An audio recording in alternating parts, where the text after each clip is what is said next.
Sejam muito bem-vindos ao dia da comemoração da aromaterapia e aromatologia no Brasil, o Aroma Day. Você é nossa convidada, nosso convidado para uma palestra especialíssima com o Ian Oberlander. Ele é empreendedor, biólogo, criador do Conaroma, responsável pelo Oxadi no Brasil, aromaterapeuta certificado pela Cert Aroma e pela AIA. É também mestrando em ciências naturopáticas. Para Lázaro, é uma imensa alegria receber todos vocês nesse Aroma Day e de dividir com vocês também que nos assistem esse tema encantador e aromático. E agradecemos muitíssimo sua participação e a palavra é toda sua. Muito obrigado, Paty. Uma alegria para mim poder estar aqui nesse Aroma Day da Laszlo, um evento que marca, né, essa data tão especial para nós. Então, acho muito legal a gente poder ter um dia, digamos assim, onde a gente pode lembrar, né, dessa importância que a aromaterapia tem na vida de cada um de nós, a importância que a aromaterapia tem ganhado também na sociedade, na vida das pessoas. Então, para mim é uma honra, uma alegria poder estar aqui falando para vocês.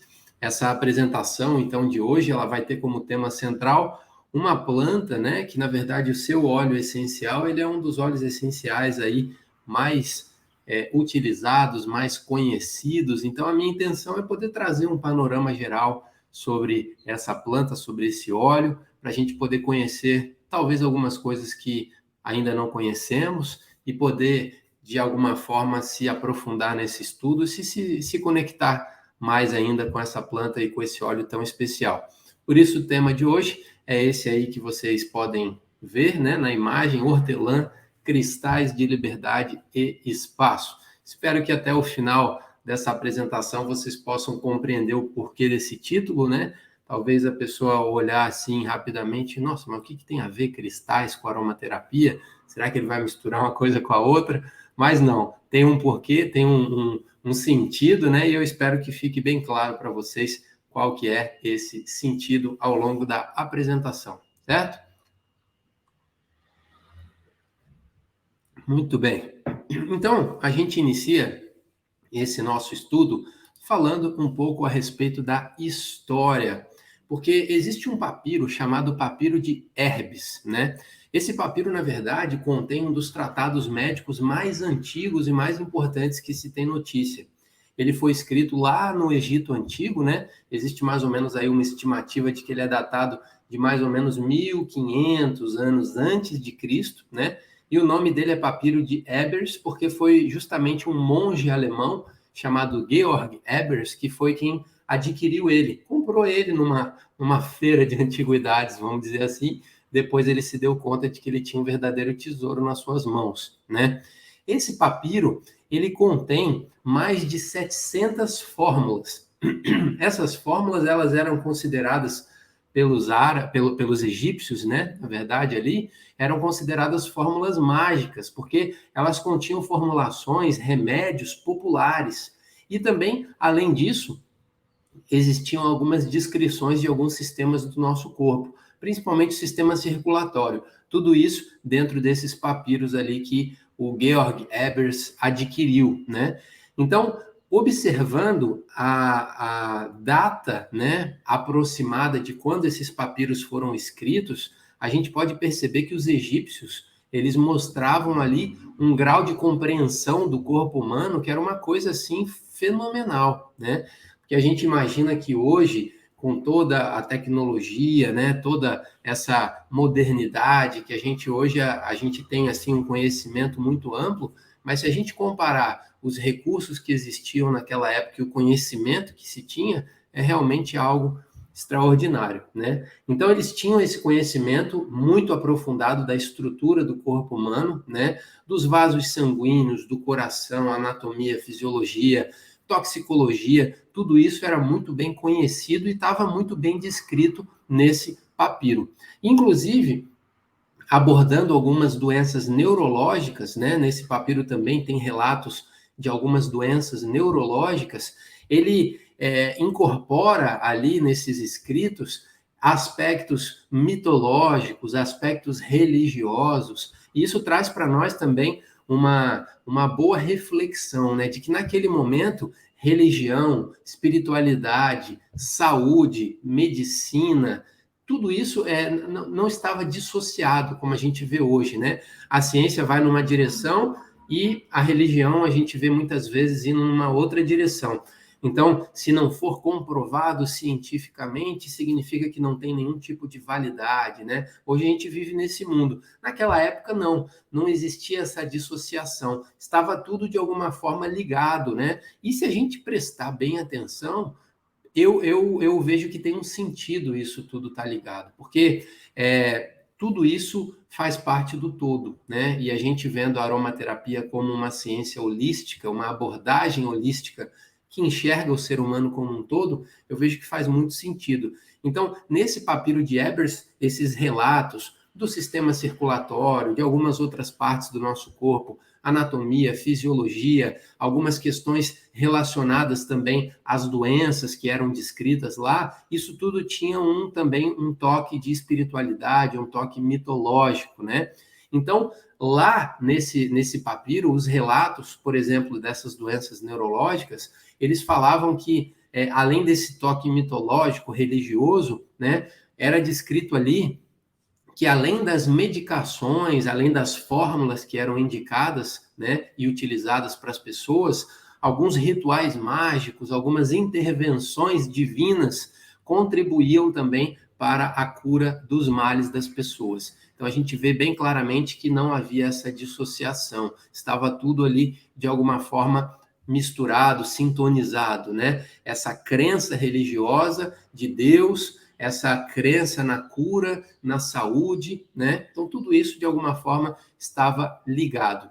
E nesse documento, por que eu estou falando tudo isso desse papiro de Ebers? Porque nesse documento existe ali também uma inscrição, né? Uma inscrição dizendo que a menta, essa planta, ela era sagrada para o deus Tote. O deus Tote, de acordo assim com esse aspecto egípcio, ele é o mesmo deus grego Hermes. O deus grego Hermes, né, é o deus que transporta, né? Ele vai do submundo até o céu. Então, existem essas mesmas personificações em tradições diferentes. Então, esse deus Tote, ele é o mesmo deus Hermes, da tradição ali grega, e para esse deus Tote, a menta era uma planta sagrada.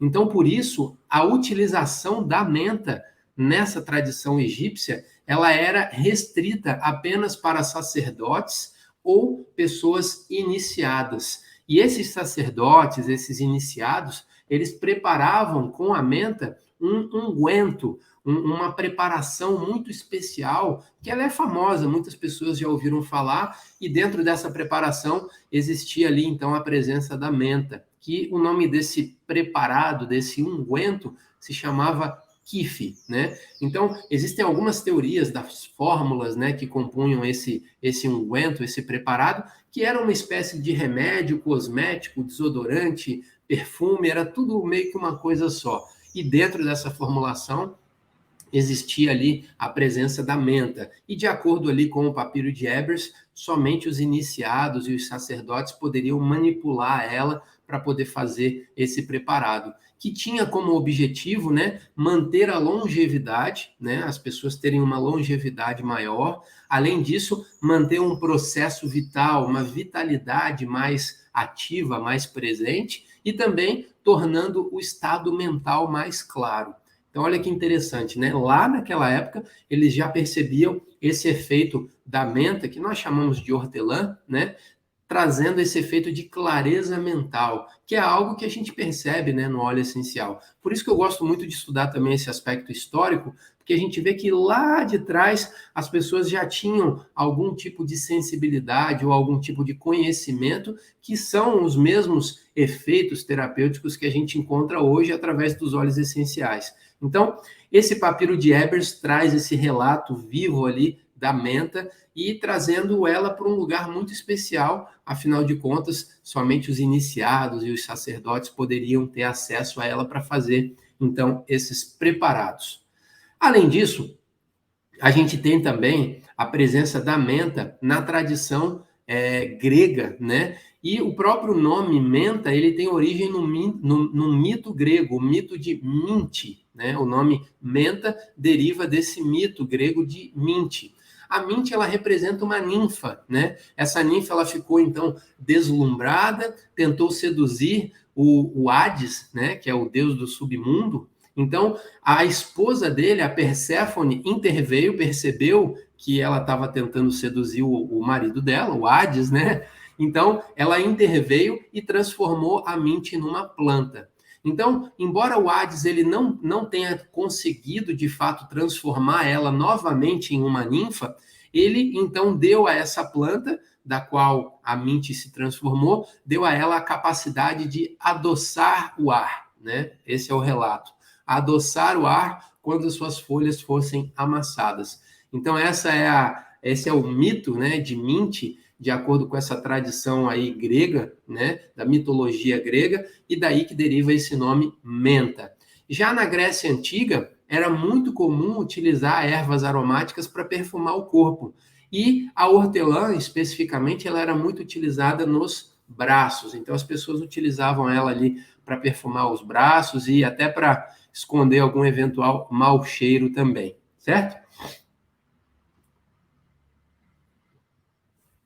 Bem, já na Bíblia, né, nessa tradição mais cristã, existem também algumas referências à menta, né, relatando que o valor da menta ele era tão alto que, junto com o anis e o cominho, eles compunham o dízimo que era pago pelos fariseus. Existem relatos na Bíblia falando que menta, anis e cominho eram parte do dízimo pago pelos fariseus. Já lá no século XIV, né, existem relatos de um preparado que seria uma espécie de um creme dental bem rudimentar que começou a ser desenvolvido, digamos assim,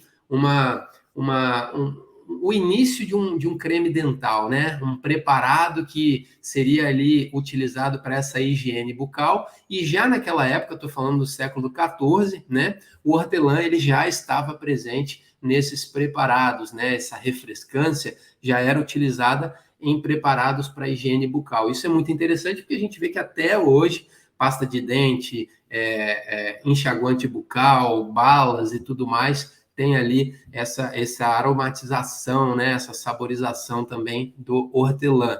Então, por que eu estou trazendo todos esses relatos? Para a gente ver que a menta ou o hortelã está presente em diversas tradições gregas bem antigas, a parte egípcia, a gente tem tradições cristãs, a gente tem a Europa ali mais ou menos na Idade Média também. Então, o hortelã já é uma planta que vem acompanhando aí há muito tempo, né, trazendo seus benefícios aí para as pessoas. E a gente tem também a etimologia da palavra hortelã, né? Essa etimologia é interessante porque na língua portuguesa a gente chama de hortelã.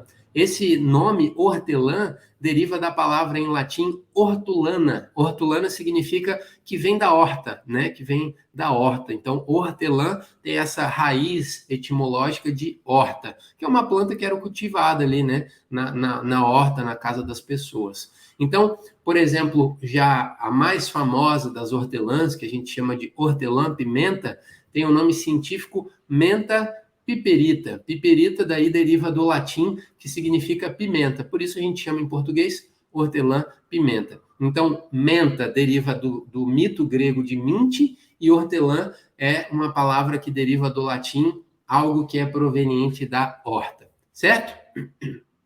A gente tem aqui, então, a parte botânica, né? Essa parte botânica ela é muito interessante para a gente, de fato, conhecer um pouco mais a planta. Então, botanicamente falando, a gente percebe e a gente conhece a classificação do hortelã, ele pertence à família Lamiaceae. Essa família Lamiaceae é uma família importantíssima, arrisco dizer aí que é a família botânica mais importante que a gente tem na aromaterapia especificamente, porque é a família da qual muitas plantas, assim, talvez algumas das plantas aromáticas mais famosas, mais conhecidas, mais utilizadas, são pertencentes a essa família. Hortelã é um exemplo, lavanda, alecrim, tomilho, orégano, manjericão, manjerona, o próprio patchouli.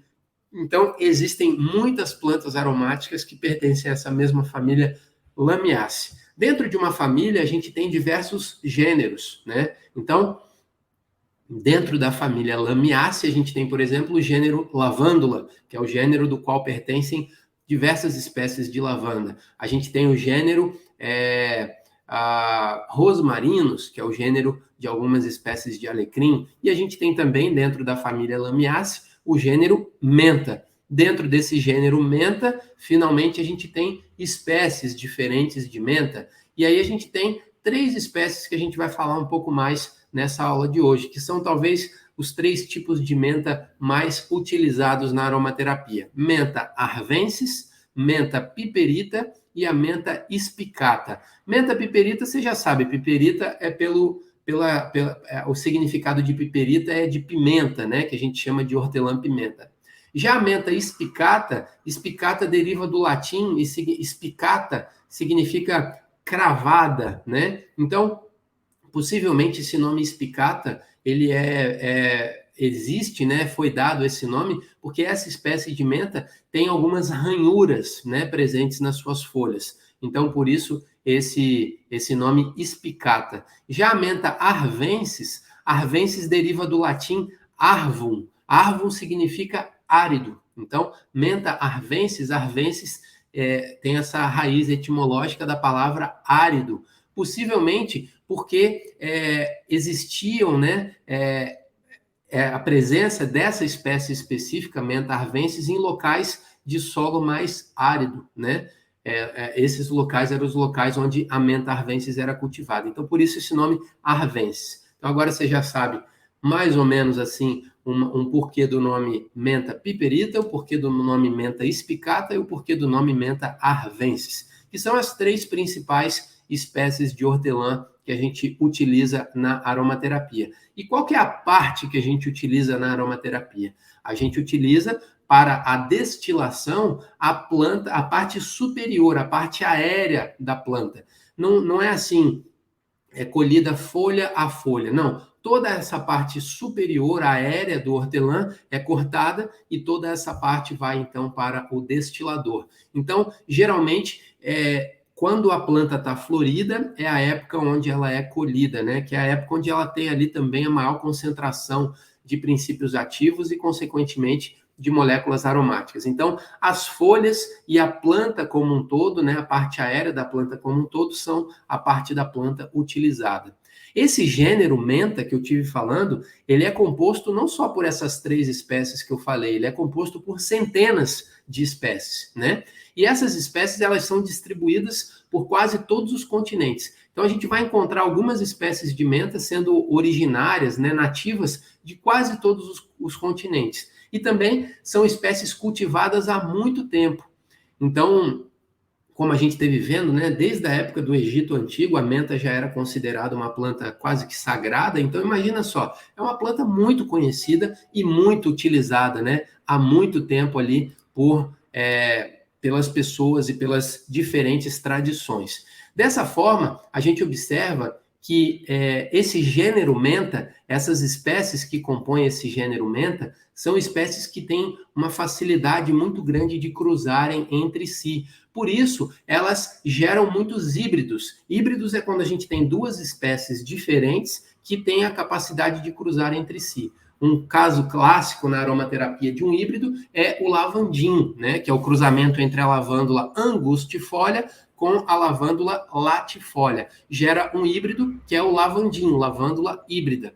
No caso das espécies de menta, elas também têm uma facilidade muito grande de cruzarem entre si.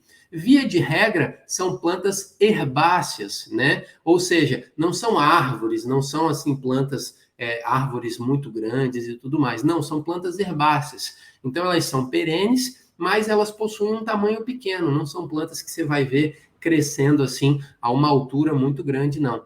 E geralmente as espécies de hortelã, elas se adaptam muito bem em locais de solo úmido ou locais próximos à água, né? E por isso, talvez, que a menta arvensis tem esse destaque, né? Arvensis de árido, por ela se adaptar um pouco melhor em solos áridos, porque, via de regra, quase todas as espécies de menta se adaptam muito bem em solos mais encharcados, né? Geralmente, as folhas da menta, elas são dispostas em pares opostos. O que isso significa? Você tem ali o ramo e aí vai ter uma folha de um lado e uma folha de outro. São pares opostos, né? Como a gente pode ver mais ou menos aí na imagem, né?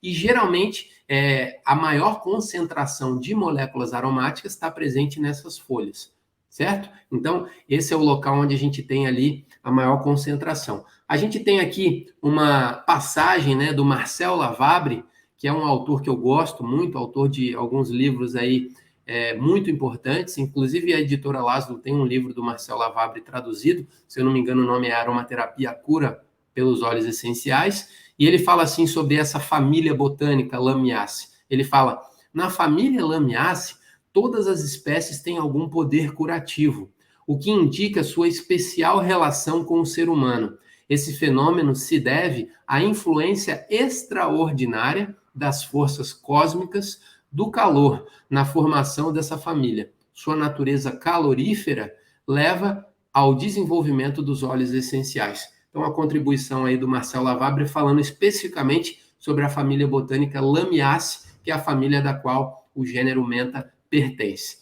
Agora, falando, né, um pouco mais aí a respeito da botânica, a gente tem aqui essa espécie que talvez seja a mais famosa, a menta piperita, também chamada de hortelã-pimenta, em inglês a gente chama de peppermint. Então, dessa espécie menta piperita que a gente vê aí na imagem, a gente obtém o óleo essencial mais famoso, né? A menta piperita, o nome correto mesmo, a gente fala comumente menta piperita, mas o nome correto é menta X piperita. Por que X? Sempre que a gente vê um nome científico, um nome botânico que tem o X entre o primeiro nome, né, o nome do gênero e o nome da espécie, significa que essa espécie é um híbrido. Então, a menta piperita, ela é um híbrido entre a menta espicata e uma outra espécie de menta chamada menta aquática. Então, do cruzamento entre essas duas espécies, menta espicata e menta aquática, surgiu então a menta piperita.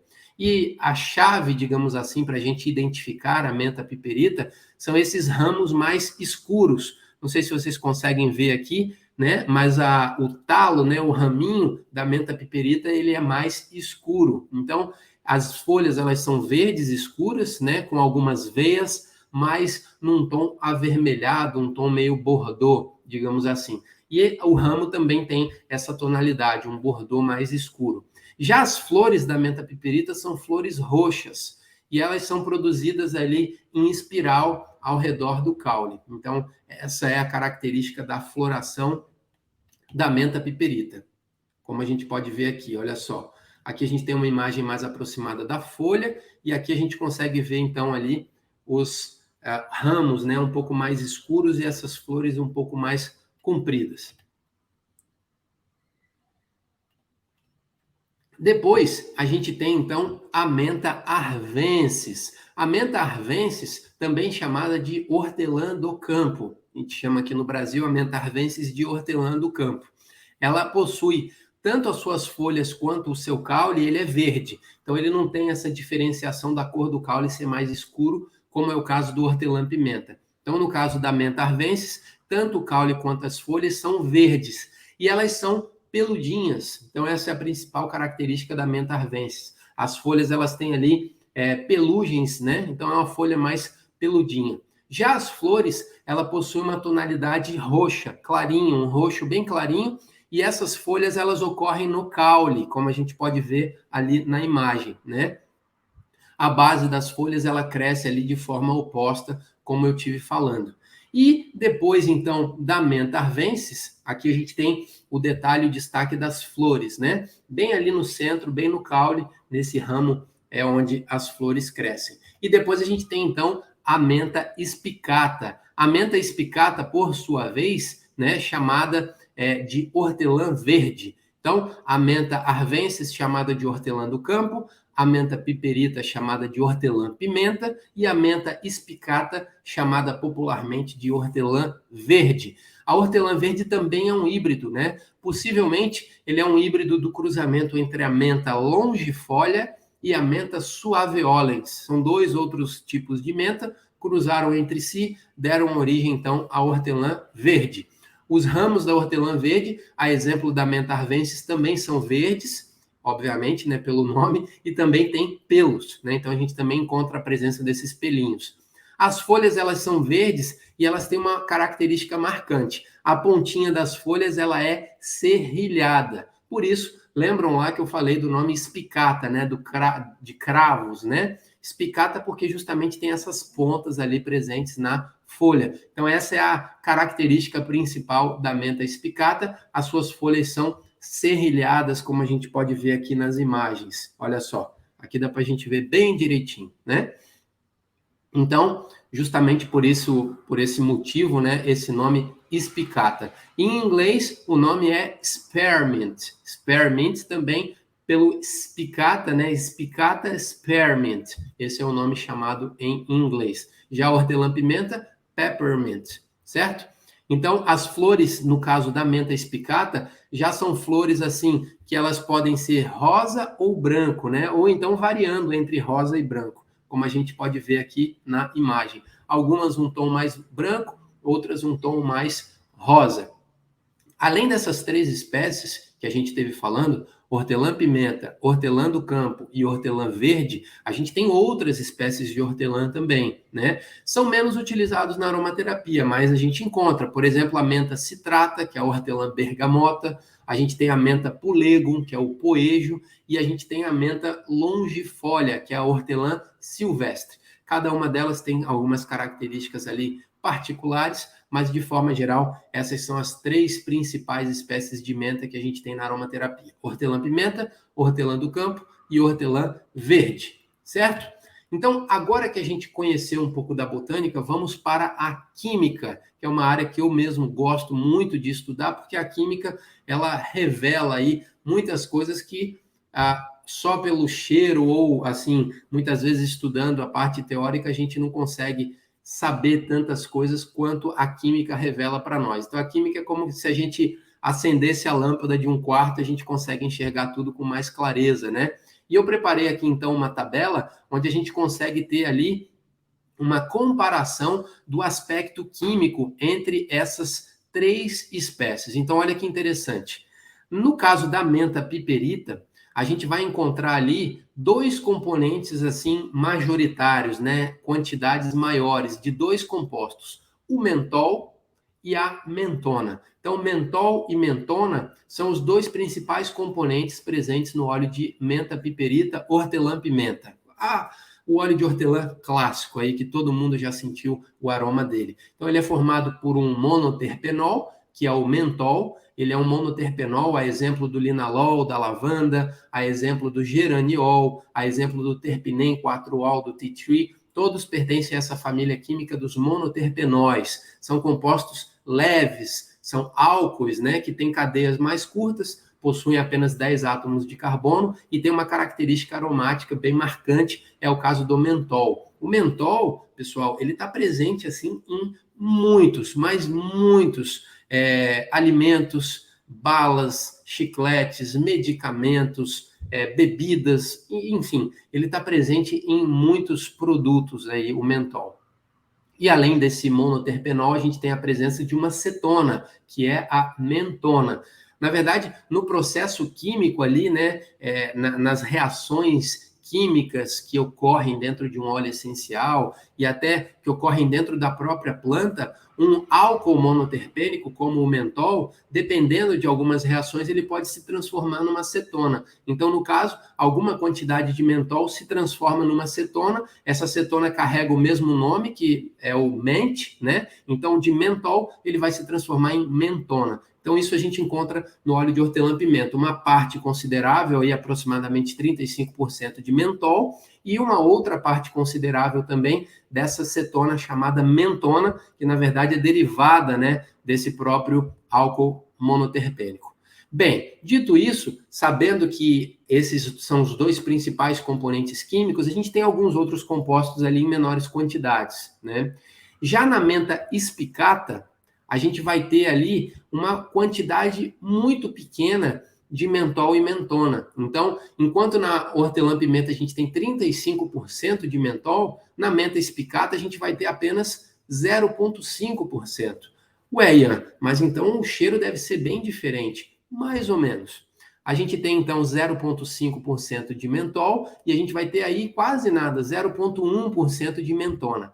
Em compensação, a gente vai ter a presença de uma outra cetona numa quantidade assim muito alta, que é a carvona. A carvona. A carvona, apesar de ser uma cetona diferente do mentol e da mentona, ela também é uma cetona que tem um cheiro mentolado. Então, por isso, o óleo de menta espicata, ele também vai dentro dessa, digamos assim, esse caminho aromático mentolado, que é característico das hortelãs de forma geral, mas diferente do mentol e diferente do hortelã-pimenta. Então, a gente compara aromaticamente um e outro, a gente percebe que ambos têm uma natureza mentolada, mas têm um cheiro diferente. Por isso, porque a composição química deles é bem diferente mesmo. Além de 60% de carvona, a gente encontra na menta espicata, por incrível que pareça, aproximadamente 20%, no caso aqui nessa tabela 19, de limoneno. Limoneno que é o componente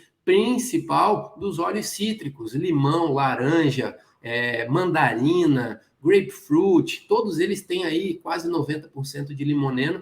Então, a gente tem esse toque, né, cítrico, quimicamente falando, no óleo de menta espicata. Apesar desse toque cítrico, ele não ser assim tão perceptível para o nosso nariz, né? Só se você for aí realmente bem sensível, assim, aromaticamente falando, você talvez consiga perceber alguma nota cítrica. Eu, particularmente, ainda não consegui, mas ele está lá, quimicamente presente. A carvona, ela acaba se destacando, acaba tomando conta, né, desse aroma do óleo de menta espicata. Bem, lá na menta arvensis, a gente já tem uma semelhança maior com a hortelã-pimenta, com a menta piperita. Se a gente observar ali, a menta arvensis vai ter uma quantidade bem maior de mentol do que o próprio hortelã-pimenta, mais do que o dobro, na verdade. Então, a gente encontra na menta arvensis, que é essa menta que tem ali a característica de crescer em locais mais áridos, né? A gente vai encontrar aí 76% aproximadamente de mentol. Então, uma quantidade muito grande de mentol. E a gente vai ter ali mais ou menos 6% de mentona. Então, vai numa linha, quimicamente falando, mais parecida com a menta piperita, porém, uma quantidade muito maior de mentol, certo? Então, de forma geral, os óleos de hortelã, eles vão ter uma coloração transparente, né? São óleos que têm uma consistência mais fina por conta dos componentes químicos, não são componentes de cadeias longas, né? Não são sesquiterpenos, sesquiterpenóis, são componentes de cadeias mais curtas, com 10 átomos de carbono. E se a gente for classificar aromaticamente, né, esses óleos, geralmente vão ser notas médias altas, notas que elas se sobressaem, elas têm uma volatilidade maior, justamente por esse aspecto químico. E todos eles vão ter um aroma que leva para esse caminho mais mentolado, mais adocicado, né? E por que que o título dessa nossa palestra, né, ele está falando ali de cristais de liberdade e espaço? Porque se a gente pegar o mentol e isolar ele, dependendo de algumas condições ambientais, ele pode se transformar num cristal, né? Ele é o mais famoso dos componentes presentes nos óleos de hortelã, com certeza. Como eu tive falando, ele está presente em inúmeros produtos, né? Então, a gente percebe ali que o mentol, ele tem essa característica, essa natureza de se cristalizar. Então, se a gente tem o mentol isolado, ele se cristaliza. Então, ele traz, de fato, né, na sua própria natureza física e química também, essa natureza, assim, gelada, né, refrescante, e traz aí alguns efeitos muito interessantes. Falando um pouquinho mais do mentol também, isoladamente, o mentol, ele tem uma característica onde ele se liga em alguns receptores que a gente tem na nossa pele, que são receptores de frio. Então, na nossa pele, a gente tem ali alguns receptores que, quando começa a esfriar, a nossa pele sente que a temperatura está baixando, envia, então, uma mensagem para o nosso sistema nervoso central. Olha, está esfriando. Vai botar aí você pensa, poxa, eu vou botar um agasalho, né? Vou me aquecer.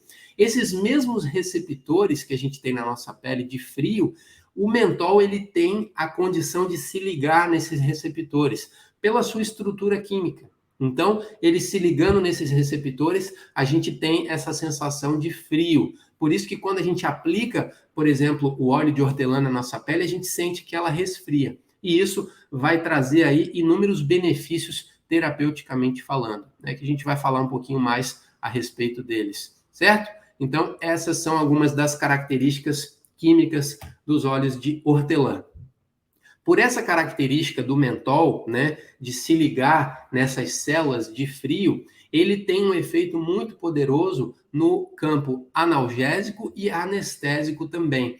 Então, o nome desse receptor, né, que o mentol tem essa característica de se ligar, é TRPM8. Esse é o nome desse receptor de frio que a gente tem na nossa pele. Então, ele se liga nesses receptores e ele desencadeia uma reação química que traz essa sensação de resfriamento. Então, a gente tem essa sensação tanto quando a gente aplica o óleo na nossa pele, quando nós também inspiramos o óleo essencial, né? Ele traz ali uma sensação de resfriamento. Por isso, os óleos essenciais de menta, que tem essa concentração de mentol, principalmente, eles vão ter esses efeitos anestésicos e analgésicos. E a Daniele Festi, que ela é autora de um livro chamado A Bíblia dos Óleos Essenciais, esse livro também publicado pela editora Laszlo, ela traz uma contribuição aqui falando do óleo de hortelã.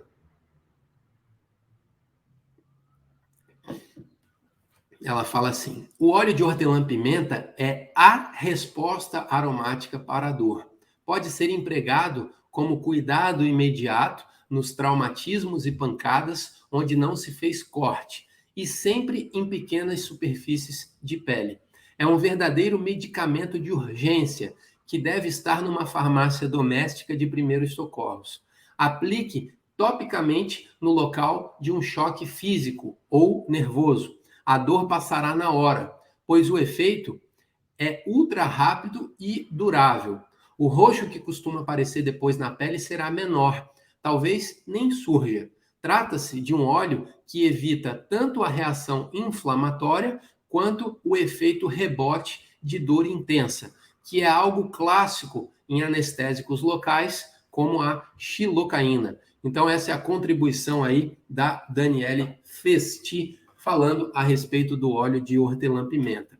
Além disso, né, além dessa questão analgésica, além da questão de dores musculares, a gente tem também aí o sistema linfático, né, onde o óleo de hortelã-pimenta, ele também trabalha no nosso sistema linfático. O Gumbel, que é autor de outro livro, né, ele fala que o óleo de hortelã-pimenta, ele tem uma conexão especial com tudo que for aquoso, né, o sangue, alguns fluidos que a gente tem, né, nos nossos tecidos e especialmente nos órgãos linfáticos, porque o efeito refrescante dele, ele vai favorecer, né, liberar o bom funcionamento da corrente linfática.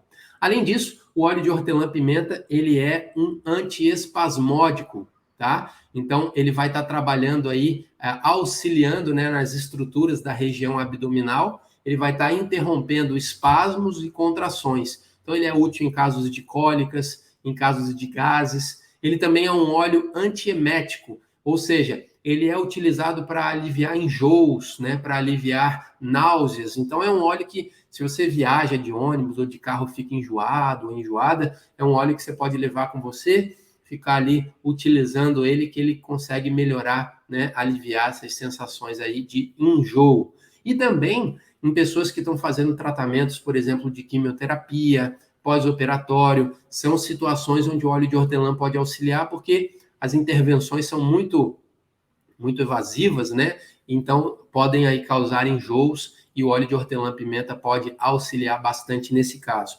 Outra utilização interessante, pessoas que têm problema de mau hálito, né? Então, você pode fazer alguma formulação ali de bochecho ou até mesmo com responsabilidade e cuidado, às vezes o uso interno também, você pode fazer alguma formulação para poder combater o mau hálito.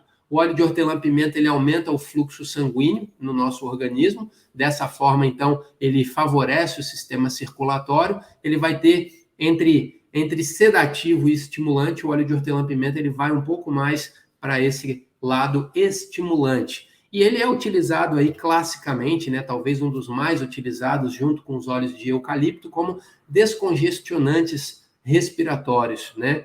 A presença do mentol, da mentona, da própria carvona, também trazem um efeito de abertura, né? Esse efeito mentolado que abre as vias aéreas e também possui alguns efeitos mucolíticos.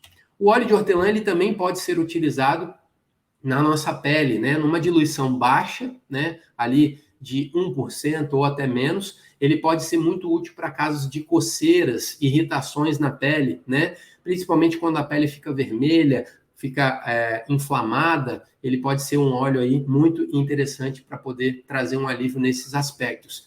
E eu gosto muito de diluir ele numa base gel, por exemplo, aloe, né? Que daí combina muito bem esse efeito de absorção, de refrescância e de auxílio com um efeito anti-inflamatório. Falando especificamente da hortelã verde, todos esses efeitos aí que eu estou falando, os óleos de hortelã, de forma geral, compartilham desse efeito, né? Mas, especificamente a hortelã verde, que é a Mentha spicata, ela tem uma alta concentração de carvona, porém, ela é considerada até mais segura do que os outros dois tipos de hortelã, porque o mentol é um composto que a gente tem que usar com cautela, com cuidado, né? Já a hortelã do campo é a que contém a maior concentração de mentol, né, que chega a quase 80%. Então, quando a gente busca um efeito analgésico, um efeito anestésico, ele é o mais indicado, pela presença muito grande do mentol na sua composição química. As outras demandas aí que a gente falou, né, o óleo de hortelã-pimenta pode ser, então, uma boa alternativa. Falando do aspecto emocional, a gente tem aqui uma contribuição da Margaret Ann Lembo. Ela tem um livro escrito chamado Guia Completo de Aromaterapia e Cura Vibracional, e ela fala o seguinte: a hortelã-pimenta pode auxiliá-lo a fazer contato com o subconsciente e com os sentimentos profundos que experimenta em relação a si mesmo e aos outros. Use-a para organizar os sentimentos. Com ela por perto, faça um diário e uma lista de tudo quanto sente para obter clareza e decidir o que está pronto para descartar. A hortelã-pimenta o ajudará também a processar o que precisa ser integrado para você seguir em frente com entusiasmo. É excelente para eliminar pensamentos e sentimentos depressivos. Então, essa é a contribuição aí no aspecto emocional. E se a gente vê a parte energética, o hortelã-pimenta, ele tem aquelas folhas, né?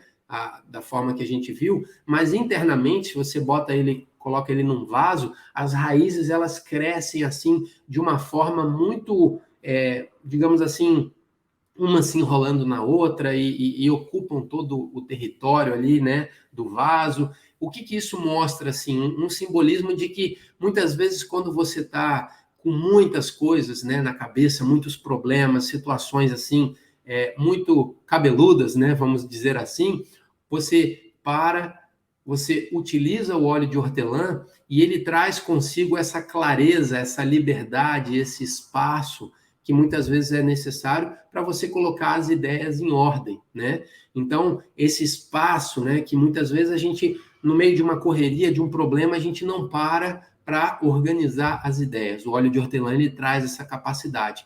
Por isso esse título, né, para nossa aula de hoje, Cristais de Liberdade e Espaço, porque ele traz esse espaço. A gente percebe que o óleo de hortelã, ele está ligado com esse elemento ar, né? Então, ele também traz movimento. Esse efeito estimulante do óleo de hortelã, ele traz movimento, esse movimento que nos leva em frente, né? Muitas vezes, chega no final do dia, você está cansado, com muitos problemas, muitas coisas ali para resolver, ainda tem um trabalho para fazer, você também usa o óleo de hortelã, ele te dá ali uma carga a mais de energia, né? Para você seguir em frente, para você romper as barreiras que muitas vezes a vida traz, né? Então ele traz essa energia para movimentar para frente. Ele também tem um uso tradicional no sistema digestivo, né? O chazinho de hortelã, e isso também a gente pode fazer um paralelo em nível vibracional, né? Um aspecto holístico, porque ele vai trazer esse espaço para a gente digerir as situações, a gente poder resolver os nossos problemas, né? Então, essas são algumas características do óleo de hortelã. O Dr. Malte Hotzel, que é uma pessoa que eu gosto muito, né, um dos meus mestres aí na aromaterapia, ele fala assim: a popularidade do hortelã-pimenta e seu óleo essencial é, em grande parte, devido à sua fragrância refrescante e revigorante, seu efeito tônico e relaxante sobre a mente e suas poderosas e múltiplas propriedades de cura. Tem uma forte conexão com o elemento éter, que é responsável pelo resfriamento na natureza. O éter, ele expande a mente e o intelecto, ajudando a dissolver a estagnação ou os nós de estresse e tensões acumuladas no inconsciente do nosso sistema, especialmente no sistema nervoso. Cristais de liberdade e espaço sob um sol de aquecimento. Eu acho essa frase muito interessante, cristais de liberdade e espaço sob um sol de aquecimento. E com certeza foi por conta dessa frase que eu me inspirei para dar o título dessa aula de hoje, porque quando a gente aplica o hortelã na nossa pele, a gente tem esse efeito de resfriamento, por um momento, hortelã-pimenta, e na sequência, um tempo depois, a gente sente um efeito de aquecimento. Então ele resfria e depois ele aquece. Então acho que é algo muito interessante aí que o Malte conseguiu traduzir nessa frase, né? Agora eu quero deixar algumas sugestões de uso, né? Por exemplo, para digestão, a gente esteve falando do óleo de hortelã-pimenta para digestão, a gente pode pegar uma compressa, molhar ela com água fria, né? A gente torce essa compressa, tira um pouco o excesso e a gente pinga ali nela 2 gotas de hortelã-pimenta e uma gotinha de cardamomo. Aí a gente coloca essa compressa, então, na região abdominal, com o lado que os óleos foram aplicados ali virado para baixo, né? Em contato ali com essa parte, essa região abdominal. E dessa forma ali, nossa pele devagarzinho vai absorvendo ali as moléculas necessárias e vai ter aí um efeito, então, para auxiliar no sistema digestivo. Para dores de cabeça, eu tenho aqui uma sugestão de um Rolon. Então, a gente pega ali um vidrinho Rolon, a gente vai colocar ali num vidrinho de 10 ml, a gente vai completar ele com óleo de jojoba e podemos colocar ali dentro 2 gotas de óleo de hortelã-pimenta e 2 gotinhas de lavanda. E aí a gente aplica diretamente no ponto da dor de cabeça. Uma dica aí de um Rolon para quem sente enxaqueca, dor de cabeça com frequência. E além disso, a gente pode usar o óleo de hortelã-pimenta especificamente para rinite, né? Então, num difusor, esses que espalham o aroma pelo ambiente, a gente vai completar ali a quantidade de água, vai colocar 1 gotinha de hortelã-pimenta, 1 gotinha de pinheiro silvestre e 1 gotinha de eucalipto glóbulos. A gente deixa ligado ali por 30 minutos, mais ou menos aí 2 vezes ao dia, para poder dar essa limpeza no ambiente, né? E poder também facilitar ali no sistema respiratório. Agora, em relação à segurança, que é sempre importante a gente conhecer, especificamente do óleo de hortelã-pimenta, o Tisserand e o Yang, no livro deles, o Essential Oil Safety, né? Eles falam que esse óleo possui baixo risco como irritante da membrana mucosa. Porém, ele é colerético, ou seja, ele aumenta a secreção biliar, então por isso ele pode representar risco de neurotoxicidade. O nível máximo de uso dérmico, né, aplicação na nossa pele, para esse óleo, de acordo com eles, é de 5,4%. E eles também explicam que esse óleo deve ser evitado em casos de fibrilação cardíaca e por aquelas pessoas que têm deficiência dessa G6PD. Além disso, eles explicam que não deve ser aplicado muito próximo da face em bebês e crianças. Já o Dominique Badu, né, autor do grande manual da aromaterapia, ele descarta o uso do hortelã-pimenta em bebês, gestantes e lactantes e desaconselha o seu uso para pacientes que sofram de hipertensão, né, em protocolos com duração superior a 15 dias, pacientes hipertensivos não devem utilizar a hortelã-pimenta. Já a hortelã verde, né, de acordo com o Tisserand e o Yang, ele tem um potencial irritante da membrana mucosa. E ele tem um baixo risco de sensibilização e o nível máximo é menor, o nível máximo de uso dérmico de 1,7%. Depois a gente tem, então, a hortelã do campo, onde o Tisserand e o Yang contraindicam ele também em caso de fibrilação e por quem tem deficiência da G6PD, não aplicar perto da face de crianças e bebês e também explicam que ele pode atuar como um colerético, né, por conta da sua composição química bem parecida.